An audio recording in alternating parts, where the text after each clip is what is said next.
যত প্রভাবশালী হোক না কেন অপরাধ করে কেউ পার পাবে না, সরকার কাউকে প্রোটেকশন দেবে না বলে মন্তব্য করেছেন আওয়ামী লীগ সাধারণ সম্পাদক ওবায়দুল কাদের। বঙ্গবন্ধু অ্যাভিনিউতে দলের কেন্দ্রীয় কার্যালয়ের সংবাদ সম্মেলনে তিনি বলেন, বিদেশিদের উপর ভর করে ক্ষমতায় যাওয়ার স্বপ্ন ভঙ্গ হওয়ার পর বিএনপি অপপ্রচারের পথ বেছে নিয়েছে। মিজান শাহজাহানের রিপোর্ট। সমসাময়িক পরিস্থিতি নিয়ে কথা বলতে এই সংবাদ সম্মেলন আয়োজন করে আওয়ামী লীগ। এ সময় দলের সাধারণ সম্পাদক ওবায়দুল কাদের বলেন, হেরে যাওয়ার আশঙ্কায় উপজেলা নির্বাচন বর্জন করছে বিএনপি।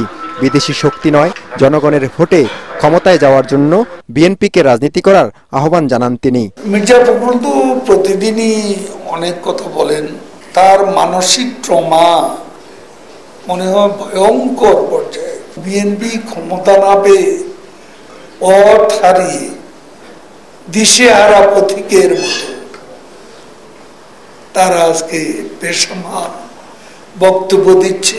শরৎচন্দ্রের ভাষায় মানুষের শক্তি যখন কমে আসে তখন তার মুখের বিষ উগ্র হয়ে। বিএনপি শাসনামলের নৃশংসতার খণ্ডচিত্র তুলে ধরে ওবায়দুল কাদের বলেন, গণতান্ত্রিক প্রক্রিয়ায় আন্দোলনে ব্যর্থ হয়ে ষড়যন্ত্রের পথ বেছে নিয়েছে বিএনপি।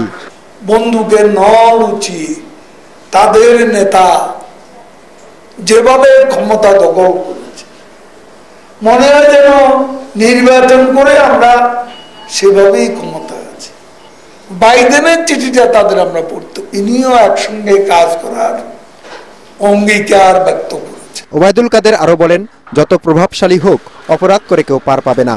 বিচার বিভাগ স্বাধীন, দেশের প্রচলিত আইনে অপরাধ প্রমাণিত হলে সাজা হবেই। সরকার কাউকে প্রোটেকশন দেবে না। বেনজির আহমেদের সম্পত্তি বাজেয়াপ্তের নির্দেশ দিয়েছেন হাইকোর্ট। শেখ হাসিনা সরকারের সেই সৎসাহস আছে, অপরাধ করে কেউ পার পাবে না।